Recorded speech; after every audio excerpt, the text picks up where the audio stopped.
Hey, what's going on, guys? It's Corey Photo here. I want to go through some TikTok portrait tips that I've seen and I don't agree with. So I want you to just look at these, look out for them, and be better. So number one, photography tips. Take self-portraits. Teaches you how to pose. Learn what it feels like being in front of the camera. Take your own headshots and beauty. So this I don't really agree with. Why? If you want to be a working photographer, work on your craft. I've never once been asked to shoot a self-portrait for a job. Maybe this could be a cool exercise, but this will not equal money. You always got to think, if you're a photographer and you're trying to make a living and feed your family and put food on the table, how do you make a living? I would rather spend this time shooting other people, writing emails and finding work, or setting up collaborations, setting up shoots. I don't think you should be spending a lot of time taking self-portraits. Granted, it's a good exercise, but not every photographer needs to know how to shoot self-portraits. I just don't agree with that. All right, asking photos to take photos. No one in Texas has any drip or any style. I don't get it. So this guy sounds like he's a street photographer and he's waiting for opportunities to come to him. He's taking photos rather than making photos. He's waiting for someone cool to come to him rather than him doing the work and creating the photo himself. He's putting that load on other people so he can just snap a photo, post it, and make it look like he did all the work. But this woman did all the work. It's her style. It's her shoes. He just pointed a camera. I mean, yeah, those were cool locations. He simplified his background, but to say no one has any drip, no one's good enough to be in front of his lens is such a backwards way to think. Sorry, dude. Don't think like that. Think better. Portraits are kind of cool, but it's all her. I think she was the mastermind behind this one. New to photography, don't know what camera to get? What kind of camera should I get? Oh, you got me. Perfect. Canon Rebel, Canon M50, Canon ADD. So all Canon photos. Pros are that it's small and mirrorless. Pros that it's great for video. Pros that it's easy to learn and affordable. These aren't really, I mean, these are just cameras. What research did you do? You want a full breakdown of what camera to buy and what camera you need? Check the link in my description. Here's a quick preview.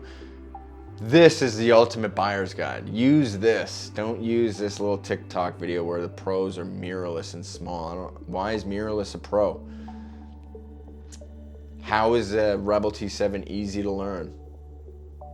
I just have a lot of questions. Next. Killer headshots in your bedroom.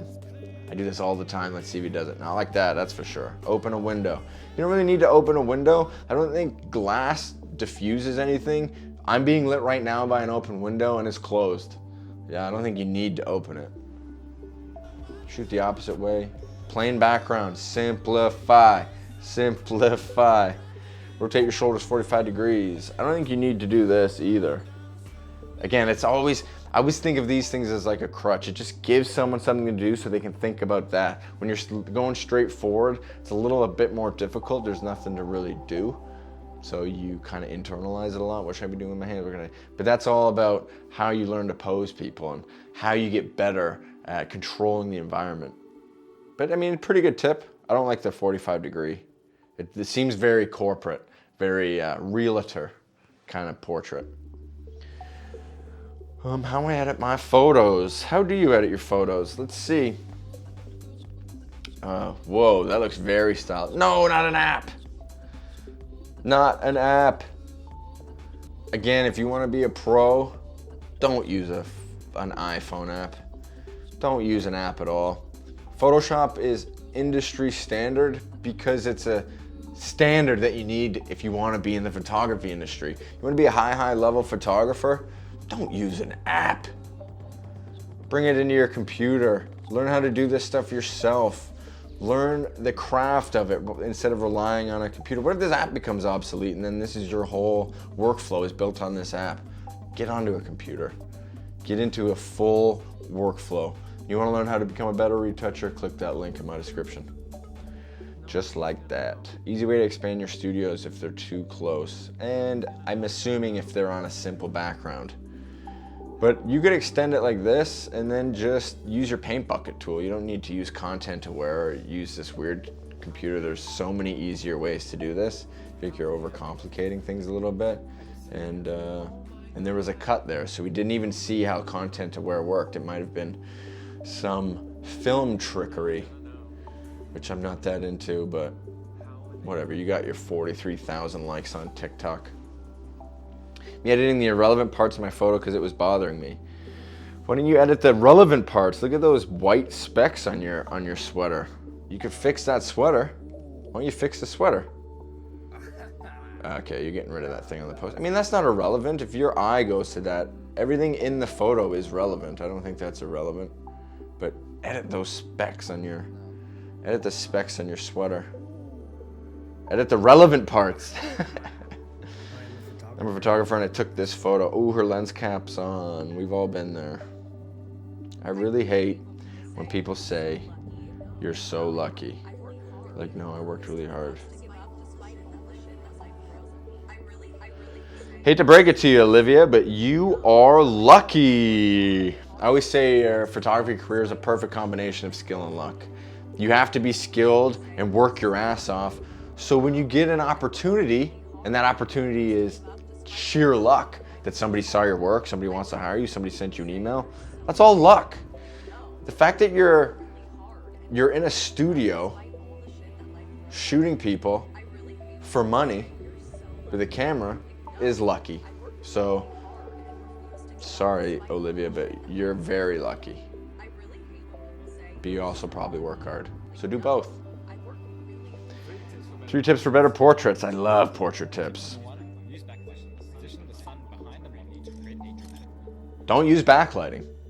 Backlighting, I mean, look at this. It looks washed out. Sure, this is cool, but this is more stylized, fashiony stuff. This isn't really the key to a portrait. Why is this a portrait tip? Use a backlight? That's an interesting tip. I don't really know how to handle this because it's just an unconventional way to shoot. I mean, you have to overexpose the background to get proper exposure on the face. You want a real practical tip? Shoot an open shade. Beautiful light, your eyes won't squint. Get in that open shade. Tip number 2, use flowers in the crop and put it in interesting places to make it creative. What? You know what's a great photo? This one without the flowers in her hat. Why are the flowers in her hat? That's a great portrait. You got things in front of her eyes. That's distracting. I don't like that. This is Canon's official TikTok. Crazy. I like framing subjects, but look at this rope going right through the back of her head. Tell me that's not the most distracting thing you've ever seen. Also, that little white speck right near her eye, so distracting. Simplify it. Get rid of that rope. Or recompose so that rope's not in there. Come on, Canon. You can do better. These are more like gimmicks than tips. You want a gimmick to make your photo look different? Use this gimmick. This isn't really a tip for better portraits. Ooh, another quick tip.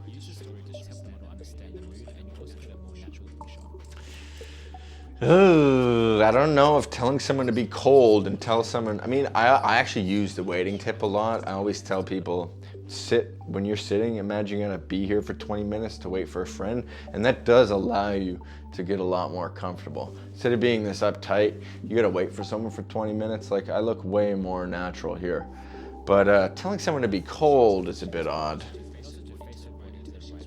Why don't you just work on building that connection with the subject, and once that connection is met, then you two can be free to move however you want. You have to be able to control that. I don't think you need to make up these weird, put your hands together like you're cold. But cool photo. A lot of negative space. This guy's great, David Sue. I hope I'm saying his name right. Positive affirmations. I do that all the time. A little side hug. Look how much better this is getting. They're just going slightly closer and closer and closer.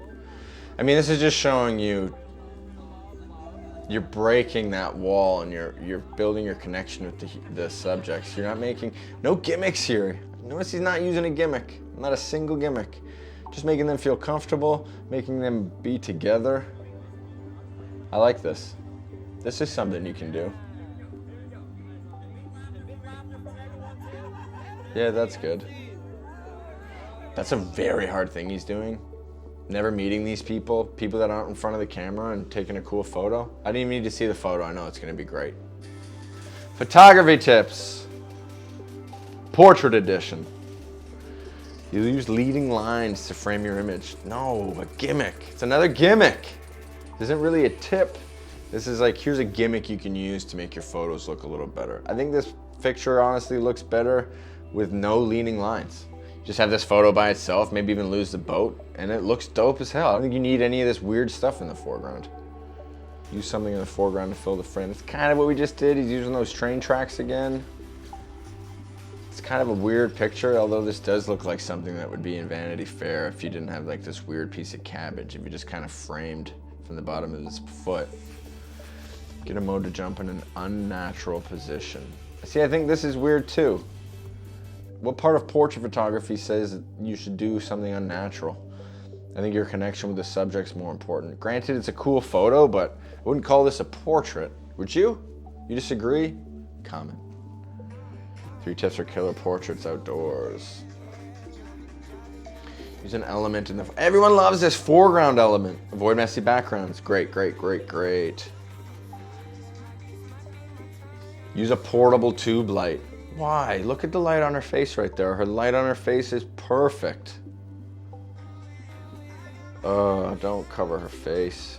I mean, that would have been a way better photo had her face not been covered. I think that putting something in front of your face really just takes away from the portrait. You take something from her waist up with just all these leaves around her, that would have been incredible. I think you just went a little too far. I think you lose that leaf and it's a way better picture. Go-to poses for portraits. Frame the lens with your hands. Look how unnatural that looks. You look at a Platon photo where he's got the hands going in front, boom, boom.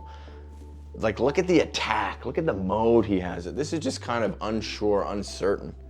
I don't really agree with this.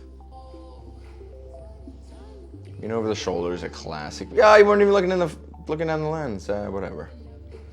Look up at the sky. That's a weird one. Why do you want to do that? Just lock eyes. Build your connection. I mean, I guess if you've never shot anyone ever in your entire life, this is the first time you're taking a picture, maybe you follow these tips, but these aren't good tips. Oh, this fellow again. Just cranking out the likes. 12,000 likes on this one. Leading lines again. Again with the leading lines. This is a way better picture if you just take that table out. Or whatever that is. I mean, this is cool too, but I'd love to crop from the bottom left and bring it up and make her more centered. I guess he's just using those rule of thirds, which is, I guess, a decent tip. It didn't quite work. Use natural window reflections on the photo to create patterns. That's really cool. Ah, you were so close to being good. See this crap at the top here? If you got rid of that curb, make it a way more simple image. That's a cool photo though, but so close to making it great.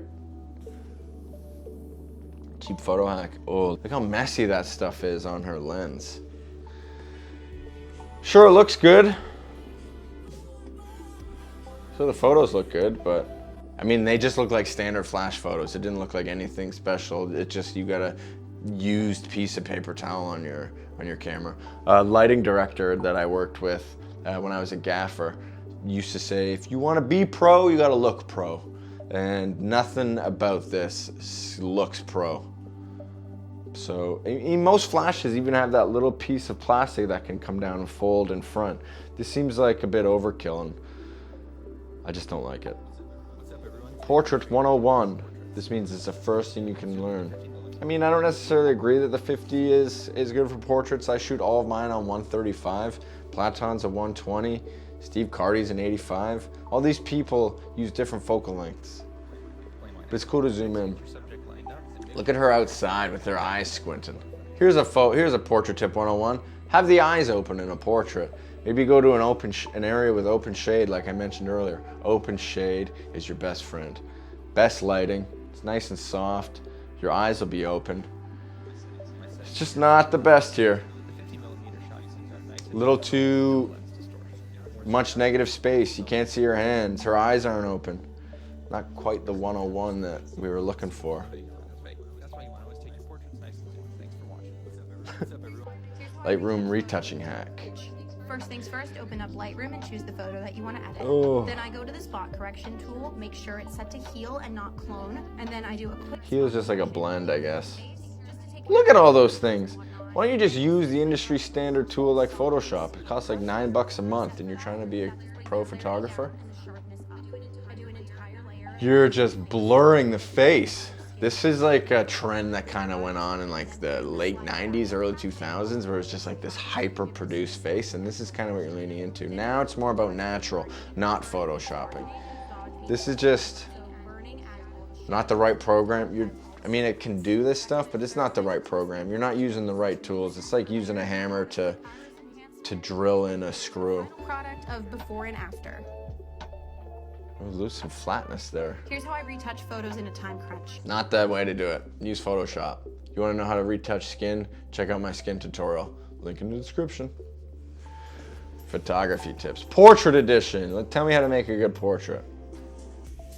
Hand towards the camera. Kind of went over this already. This would be so much better if you could see his face. Find a cool seat. Door stoop. Let me tell you one thing. The stoop of a door or the stoop of a house, not a good place to shoot a portrait unless he can really make it different. Let's see if he makes it different. Didn't make it different. Look how busy this stuff is. The composition's weird. He looks cool as frick though. Cool looking dude. Oh, backlight. Again, we're going with the backlight. Not a fan of the backlight. Although he's shooting on a camera that's good in low light, but a Sony. Sony's great in low light. Yeah. Don't do any of these things until you get really good and then start to mess around with this stuff. But like this I said earlier, you lose his face. Let me see a nose and mouth. You can get your hands in between that gap, way better. All right, that's all I got for you guys today. TikTok, huh? You really want to get good, follow my channel. I give you real advice, real tips you can use to become a great photographer. Keep sticking to TikTok if you want to know what not to do. All right, my name's Corey Vanderplu at Corey Photo. Thanks for watching.